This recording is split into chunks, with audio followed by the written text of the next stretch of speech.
Belinda, berapa jumlah jemaah yang sudah diberangkatkan dari embarkasi Surabaya?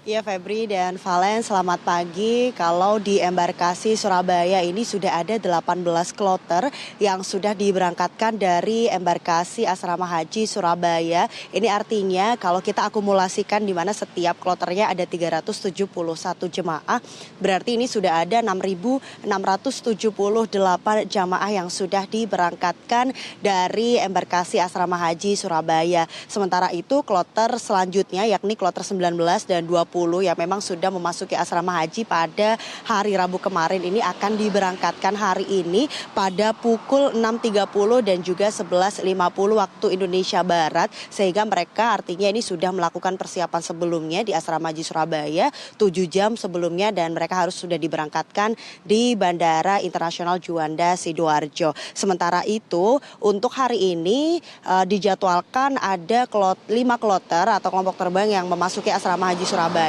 yakni kloter 21 hingga 25, di mana ini jemaah berasal dari diantaranya ada dari Kota Malang, kemudian ada dari Kabupaten Malang, sebagian juga dari Kota Surabaya, dan juga untuk kloter terakhir ini berasal dari Kabupaten Ngawi. Dan memang ini artinya untuk kloter yang memasuki asrama hari ini akan diberangkatkan esok hari sesuai jam keberangkatannya masing-masing. Sementara itu memang karena tahun ini ada sejumlah prioritas begitu untuk peningkatan fasilitas kepada jemaah lansia. Kemarin baru hari Rabu kemarin kami mendapatkan informasi bahwa ada jemaah tertua dengan usia 109 tahun dan memang alhamdulillah ini dinyatakan oleh pihak kesehatan dinyatakan dalam kondisi sehat dan layak untuk diberangkatkan. Sementara itu untuk mengantisipasi berbagai kejadian begitu untuk jemaah lansia, ini pihak PPIH Embarkasi Surabaya melalui Sekretaris PPIH berpesan bahwa untuk setiap jemaah untuk senantiasa menjaga kesehatan karena memang mengingat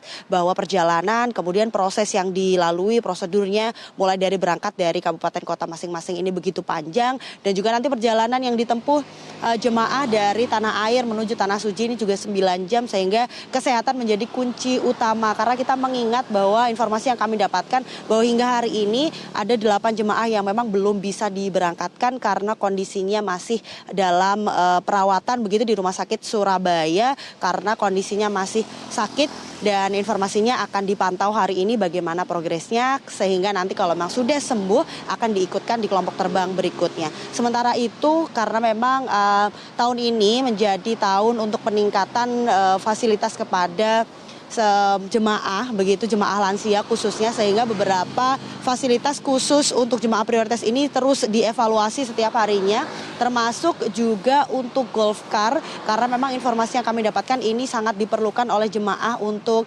mobilisasi dari kedatangan dari gedung aula perkumpulan ketika jemaah datang kemudian akan diantarkan ke kamar masing-masing, ini menjadi prioritas. Sementara itu juga disediakan untuk makanan khusus lansia. Nah, ini informasi baru yang kami dapatkan karena ini berbeda dari tahun sebelumnya. Kalau tahun sebelumnya memang memprioritaskan lansia, namun tahun ini ada evaluasi sehingga ada makanan khusus yang memang disiapkan untuk jemaah lansia. Selain itu sebagai himbauan karena memang di setiap keberangkatan ini selalu ada temuan barang-barang bawaan yang tidak ditempatkan sesuai dengan tasnya, karena kita mengingat setiap jemaah ini mendapatkan 3 tas, ada tas koper besar, kemudian yang nanti dimasukkan di bagasi, kemudian ada tas koper kecil yang kapasitasnya ini 7 kg dan juga tas paspor.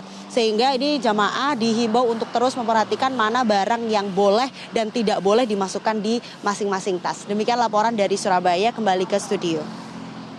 Belinda Firda melaporkan langsung dari Surabaya, Jawa Timur. Sebelumnya ada Andrea Prianto melaporkan langsung dari Semarang, Jawa Tengah. Teman-teman selamat kembali bertugas.